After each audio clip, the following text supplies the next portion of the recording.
Em primeiro lugar, como é óbvio, queria agradecer a organização do Digital Dark, ao professor Jorge Figueira, ao professor Mauro Conceiro, à Isa Clara Neves. Muito obrigado pelo convite. É um grande prazer estar aqui e foi até agora um prazer ouvir todos os oradores que me antecederam. Espero tentar, apesar de ser uma perspectiva um bocado diferente, expor da melhor maneira o meu ponto de vista.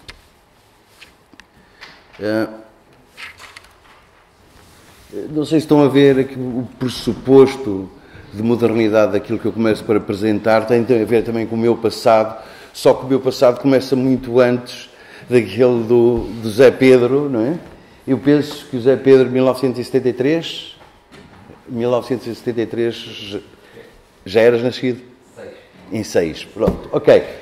Este é, o computador é extraordinário, o que a gente pode obter na web, são as imagens. Eu tentei até pôr a mesma disposição dos equipamentos como estavam na sala quando eu entrei no Centro de Cálculo da Faculdade de Engenharia da Universidade do Porto.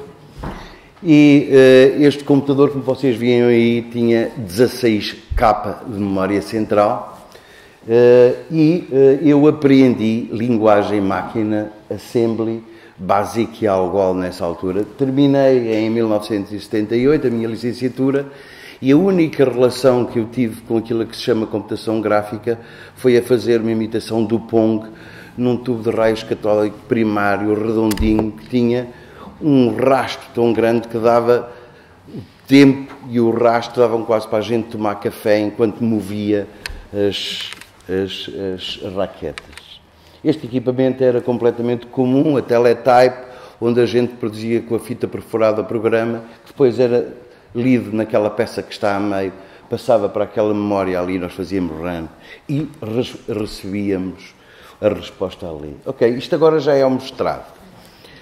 Eu tive que pôr como fundo o Chucky Egg, porque eu ia chumbando na parte letiva de mostrado por causa do Chucky Egg. Tudo isto era carregado até o compilador de Pascal a partir de um gravador de cassete musical. Era absolutamente fantástico o Chucky Egg, esta máquina, e já tinha 48 KB. Na altura o outro computador ainda estava a serviço e, portanto, eu em casa já tinha ligado à televisão maior poder de cálculo que aquele que a minha faculdade tinha. Mas isto foi só para a parte letiva, porque para fazer a minha dissertação eu tinha um Mac. Estava-se a iniciar na altura o INESC. Eu tinha a seguir à licenciatura começado a estudar pintura e então a ideia da computação gráfica parecia-me natural para juntar estes dois universos. Tive nessa altura, tomei contacto com o meu orientador, o professor Nunes Ferreira. É importante dizer que eu tive dois mestres de programação, um chamado Armando Campos e Matos e outro Luís Damas. Luís Damas esse e o Armando Campos e Matos também, que foram responsáveis por alguma das versões de Prolog, Programação em Lógica, uma linguagem ligada à inteligência artificial e que teve um contributo português através dele bastante grande. Ok, aqui o que é que eu fiz? Como veem, na altura ainda não havia muitas coisas e, portanto, o que eu tentei fazer foi sempre ligado a isso, fazer um pequeno CAD 2D e 3D, mas que fosse de uso intuitivo para os momentos de concepção. Foi todo feito em Pascal. Na altura o Mac já me oferecia 128K de memória, mas como trabalhava a disquetes, eu para compilar e correr tinha que andar a mudar disquetes não sei quantas vezes até conseguir pôr um programa a correr. Ok. A seguir ao mestrado, o Nuno Portas convida-me para ir dar esta disciplina de Geometria Analítica e Computação Gráfica, isto em 1988, para a Faculdade de Arquitetura da Universidade do Porto. Cheguei lá e disse, Geometria Analítica e Computação Gráfica, se calhar nesta altura o que tinha graça era a gente ensinar os alunos a usar o AutoCAD. Esta era a grande imagem do AutoCAD e então a Faculdade de Arquitetura decide comprar este equipamento que está ali. Eu consegui mais uma vez arranjá-lo na web, que eram 5 computadores IBM XT que tinham 256 KB de memória central e tinham um disco de 20 MB, que é uma loucura. Comprou-se ainda um Data General One para ligar ao retroprojetor para eu poder mostrar aquilo que ensinava. Quando, uma vez, estando nós lá na Rua de Golgota, passei por o arquiteto Fernando Távora, que virou para mim e disse: "Você é que é o computador?" E eu respondi-lhe: não, eu sou aquele que vai gastar dinheiro a comprar computadores. Isto custou mais de 3.500 contos na altura. Corríamos nessa altura, começámos por correr o AutoCAD 2 e depois passámos para o AutoCAD 9. Nessa altura já aparecia também o Archicad, como vê a versão 3 de 1987. E foi nesta altura que os arquitetos, na Faculdade de Arquitetura da Universidade do Porto, começaram a comprar para os seus próprios escritórios e equipamentos. Foi uma coisa extraordinária como se dividiram. Portanto, que havia um arquiteto formado, que é o Paulo Frias, que na altura apresentou uma dissertação de licenciatura, que eu por acaso arguí, sobre o que é que havia de oferta a nível de CAD para a arquitetura e, portanto, este seu estudo valeu-lhe depois também trabalhar para a empresa, que eu não me lembro o nome, com o Araújo. A Time Sharing era na altura, mas depois mudaram de nome, não foi? Mas inicialmente era a Time Sharing. É engraçado, quando eu andei à procura disto no site da Archicad, o Araújo, o engenheiro Araújo, ainda aparece a falar do Archicad.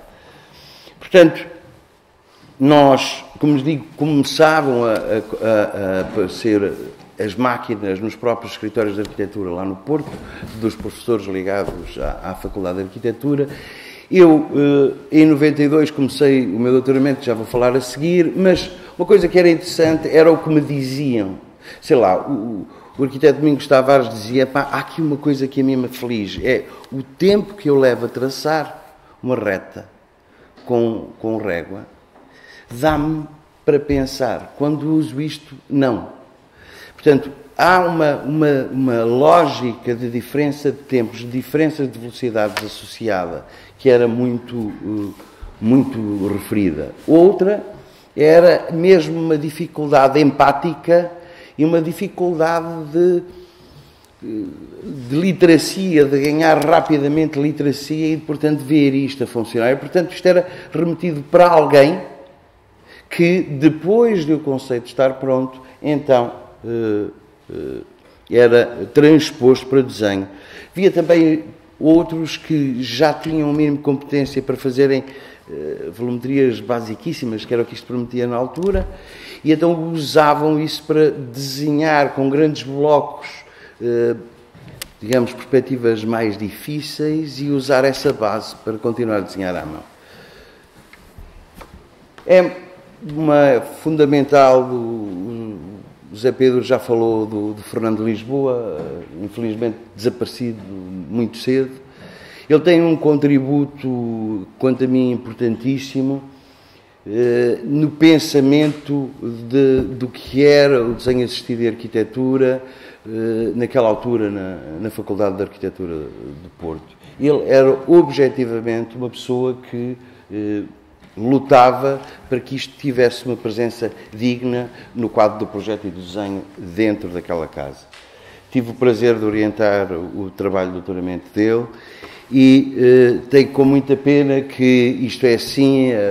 A web é um artefacto com grande dificuldade de memória e desapareceu o website dele, mas não me esqueço de algumas questões importantes que ele estabeleceu como o seu ponto de partida sobre o projeto, em que lhe detecta e lhe demonstra os estados dominantes que são a modalidade de futuro, a categoria da possibilidade e o discurso cognitivo da antecipação. Ora, isto era os nossos exercícios. Os nossos exercícios, nós tínhamos em Autolist preparado as coisas, no sentido em que tínhamos slides para apresentar o processo e depois tínhamos exercícios que podiam ser completados no nosso próprio desenho. Okay? Vê-se aqui a mão do Fernando, não é? No sentido da preparação de um conjunto de exercícios modulares, lógicos, que permitissem trabalhar representações estruturais, modulares, a partir daquilo que era a possibilidade do produto tocado na altura.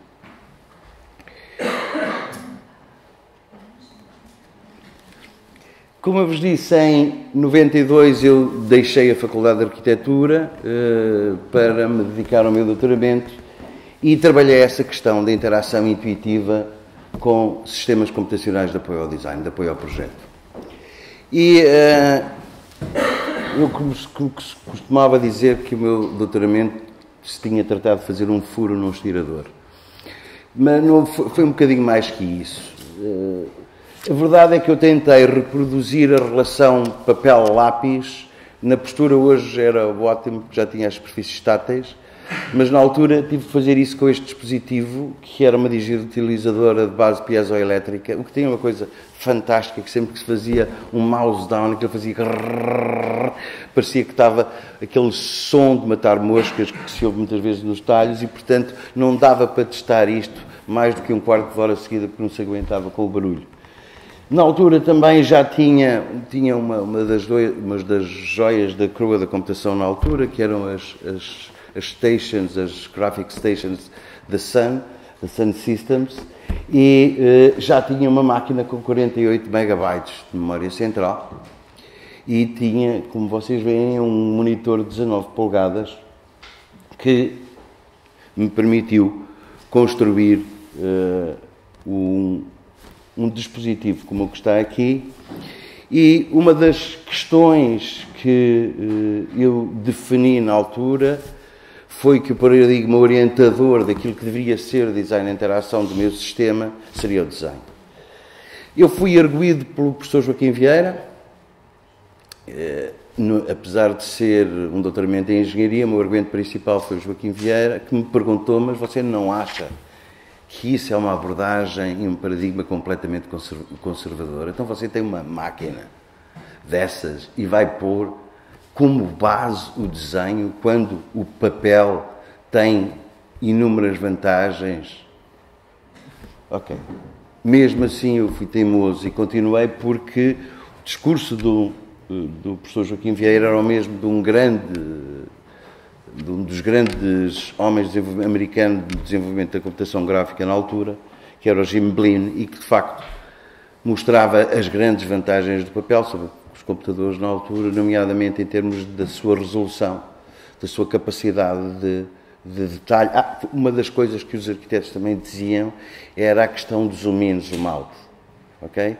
A possibilidade de se afastarem do estirador e terem uma noção do desenho e não precisarem de andar sempre a manipular para verem o detalhe ou a distância. Portanto, o que eu tentei, vou mostrar alguma coisa, está aí indicado nessa pequena imagem em cima, foi fazer a transposição o mais possível do esboço para o modelo tridimensional. A minha ideia é deixar-os desenhar, que é aquilo que eu tive na Escola de Porto, que é o que os arquitetos gostam de fazer e como se sentem, é o seu ambiente natural de concepção, e então vamos pôr depois a máquina ao serviço, no sentido de fazer a sua transposição para a tridimensionalidade.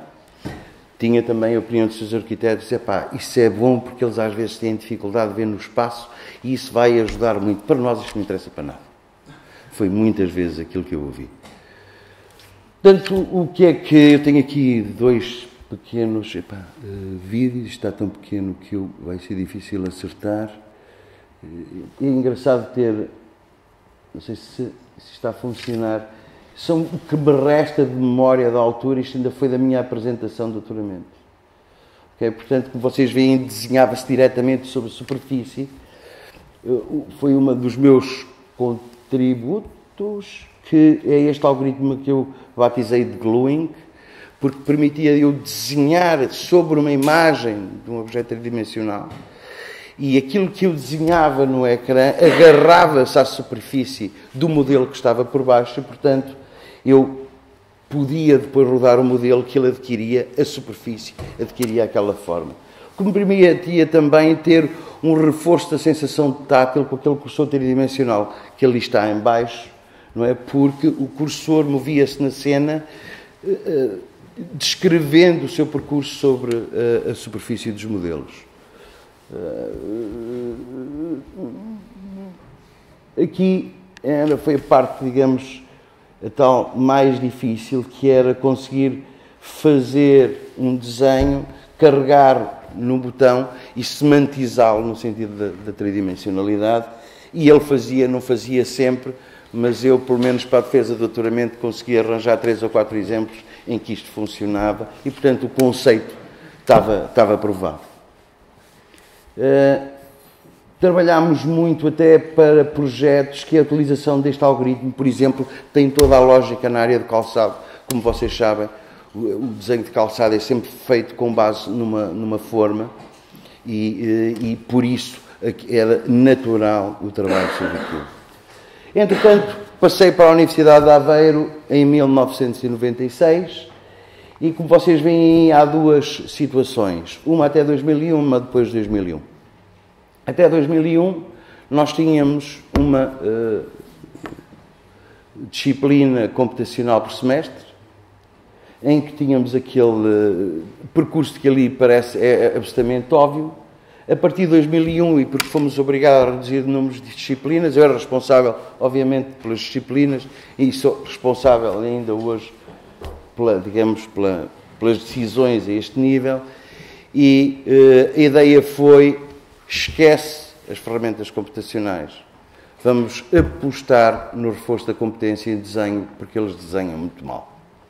E, portanto, vamos dando módulos computacionais inscritos, quer no desenho, quer no projeto, porque é aí que eles devem estar.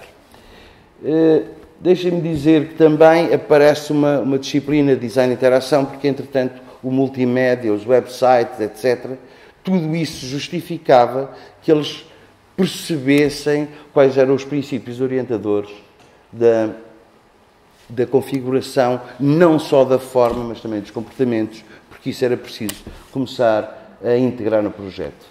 Estamos aí agora, desde nesta última parte, já toda a gente, começamos com laboratórios, ok?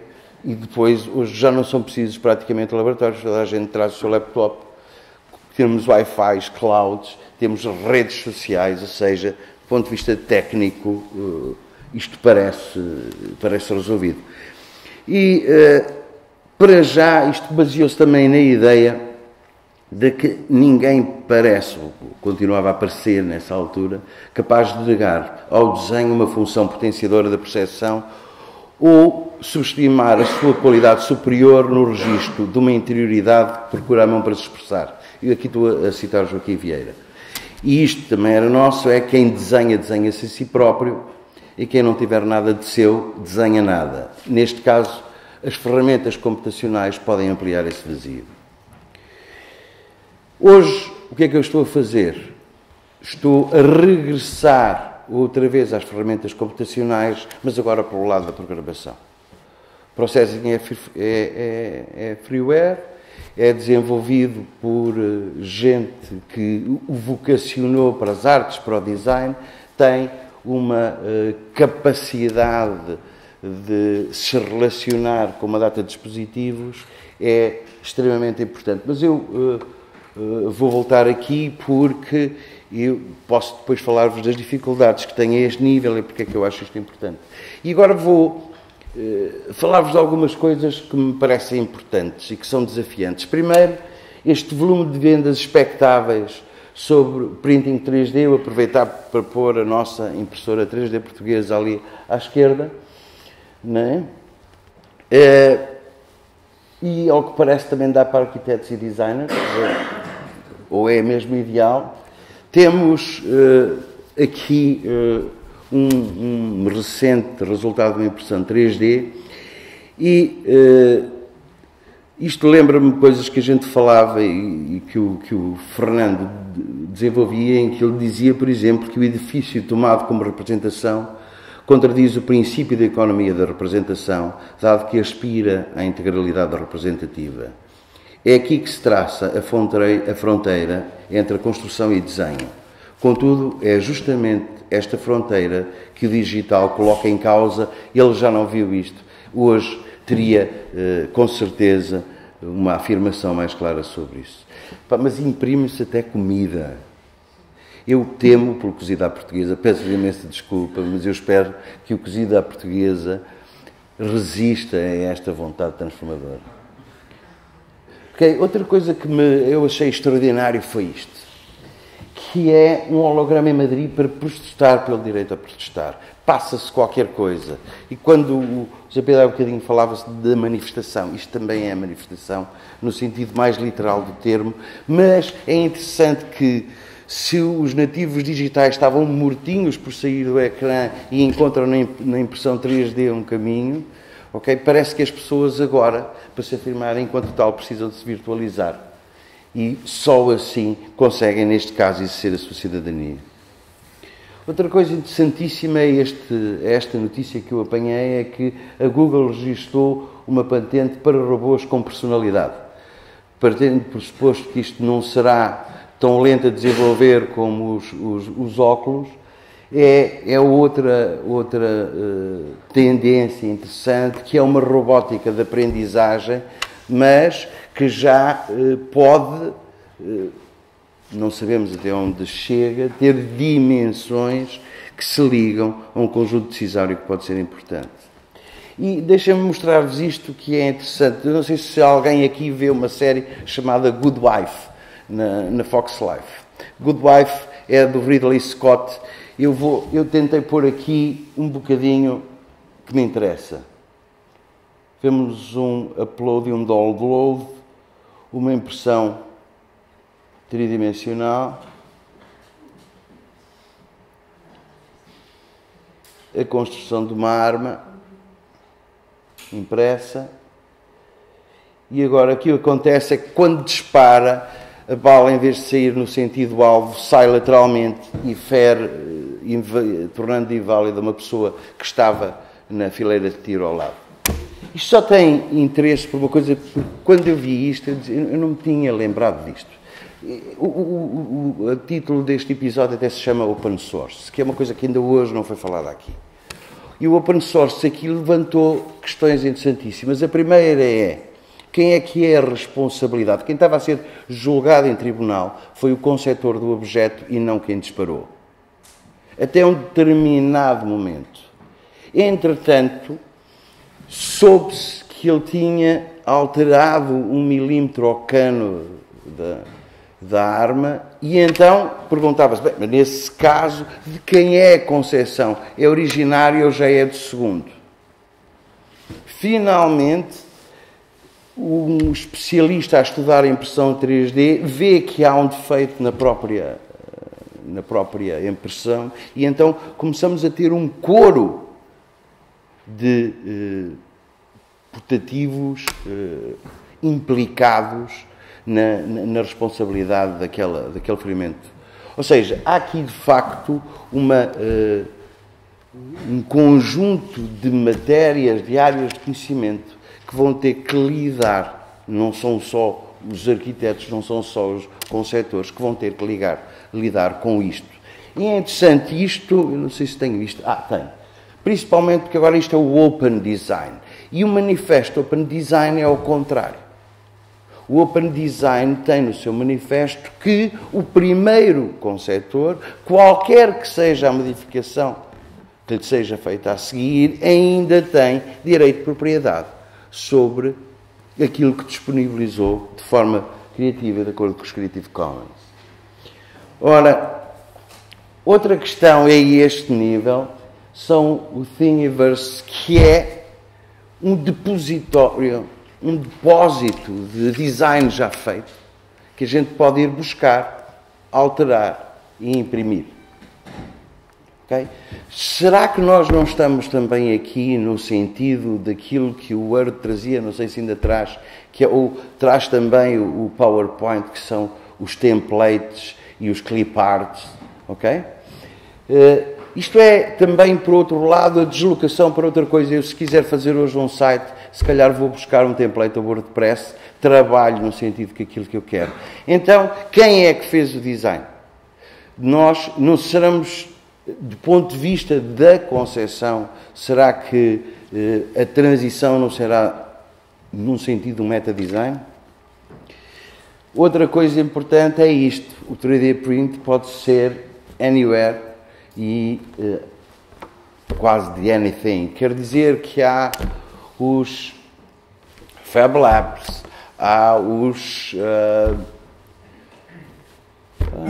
hackerspaces, há um conjunto de hipóteses que me permitem reconfigurar toda a cadeia da concepção à distribuição.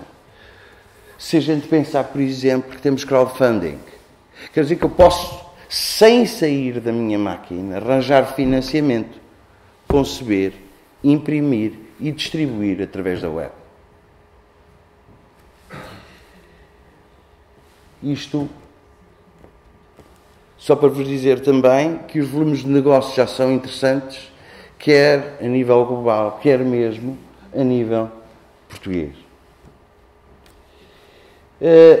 Eu tive a felicidade, porque se conjugou com esta vinda aqui, a felicidade de arguir este trabalho de design e autoprodução, novos paradigmas para o design de artefactos social e pós-industrial, contribuição das tecnologias digitais que o designer Pedro Silva Dias defendeu muito recentemente.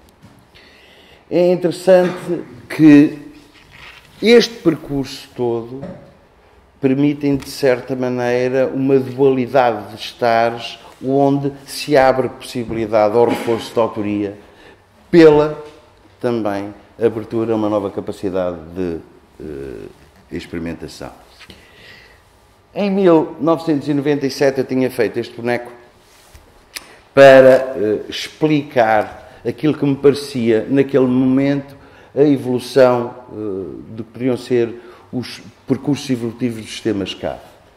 A ideia era que o espaço projetual de um designer, de um projetista, está representado a verde sobre aquele universo mais externo, que é o universo de objetos concebíveis. Atenção que isto, na altura, teve que ser feito por um colega meu também do INES, que estava a fazer um projeto em síntese de imagem, estava a trabalhar com transparências. Portanto, isto serviu-me a mim como imagem para representar conhecimento na minha tese de doutoramento, e para ele serviu-lhe como meio de teste da altura de síntese de imagem de elevado realismo, que era assim que se chamava, que depois a seguir teve um contributo algorítmico sobre a síntese de imagem com baixo teor de realismo, porque havia um problema, é que quando as imagens eram demasiado perfeitas, os clientes tinham a tendência a não discutir o trabalho, porque achavam que o custo das alterações ia ser muito alto. E então o que se passou a fazer foi a algoritmia, a partir do mesmo modelo 3D, e dar-lhe um aspecto de desenho. Okay? De desenho manual. Ok, portanto, a primeira, o 1 é sem qualquer tipo de apoio computacional, no segundo era o quadro que existia, um apoio computacional dentro da esfera, digamos, do universo conceptual do design. Eu previa, como é hoje, que possa haver um alargamento daquilo que é o universo conceptual do designer pelo contributo de sistemas do tipo paramétrico, por exemplo, ou numa situação em que o sistema funciona por si, recolhendo os seus próprios dados, até, digamos, uma situação de concorrência, dois paradigmas conceptuais diferentes. Ok?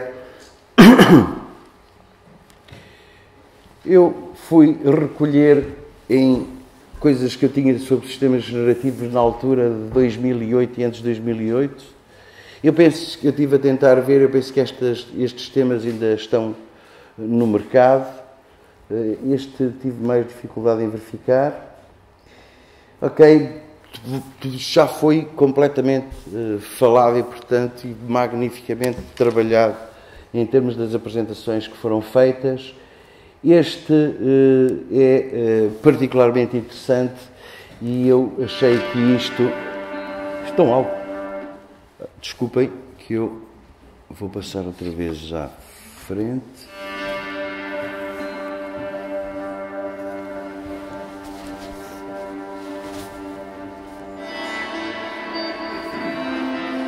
esta geometria é desenvolvida de maneira a isto ser feito numa única impressão.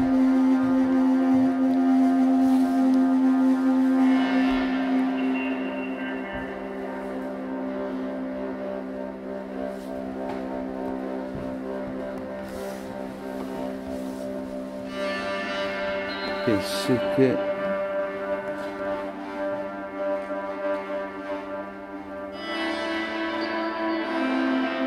o nervous system de alunos, penso eu, do MIT. Ora, o que aconteceu aqui? Eu encontrei esta representação que me parece bastante interessante no sentido de perceber de que é que se trata. Ao criar diretamente sobre representações computacionais, o processo da concepção sofre as consequências da retórica computacional.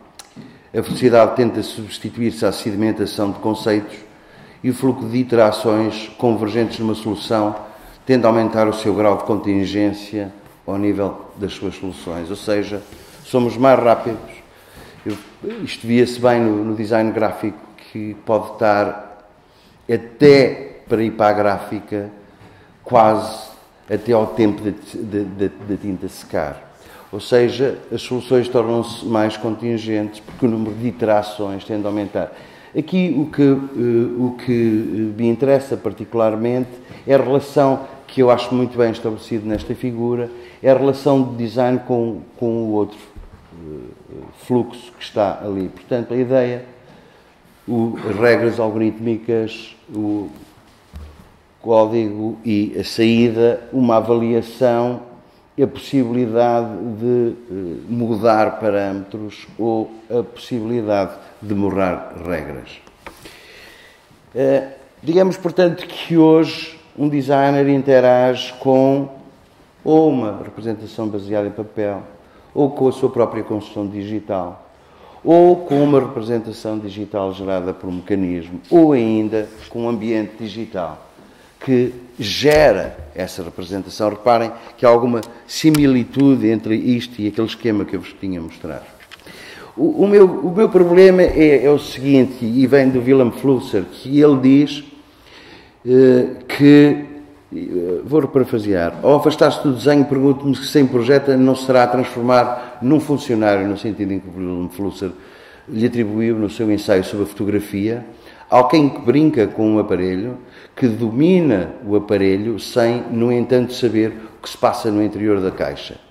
Pelo domínio do input e do output, domina o aparelho, mas pela ignorância dos processos no interior da caixa, é por ele dominado.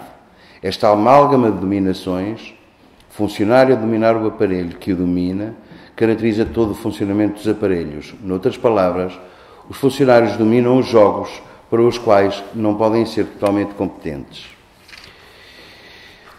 Eu estou quase a acabar. A concepção de artefactos diretamente a partir da escrita de código numa linguagem algorítmica não é recente, obviamente. Lembro-me aqui, recordo o trabalho de John Maeda e da linguagem que ele desenvolve antes do processing com esse grupo, com o Ben Fry e com o Keith Rea, e que ele faz o DBN, o Design by Numbers. Mas, neste caso, o autor apresenta-se como um novo artesão construindo ferramentas e produto. O aparelho computacional é penetrado na sua opacidade, torcendo-se à vontade do autor. Ainda segundo Flusser, a liberdade é jogar contra o aparelho, e isto parece-me possível. Como escreveu o Fernando Lisboa, o projeto é coisa cultural e humana, porquanto corresponde ao que essas formas culturais determinam acerca da autonomia do ser humano e da sua capacidade para decidir do seu futuro e das condições individuais ou coletivas que hão de contribuir para a concretização da racionalidade no mundo material. Termino com as conclusões dele. A mutação do habitat oferece oportunidades e riscos para as espécies que o habitam. Um habitat complexo, suportado por tecnologias digitais e caracterizado pela interatividade, pela conexão em rede e pela sobreposição de mídias, constitui para o desenho, para o projeto e para a construção da arquitetura um problema e um desafio. O facto de a experiência histórica de demonstrar que um novo instrumento não leva automaticamente a uma nova criatividade ou às energias ou fantasias adequadas para o aproveitar, não parece, portanto, constituir um sedativo adequado. Está, muito obrigado.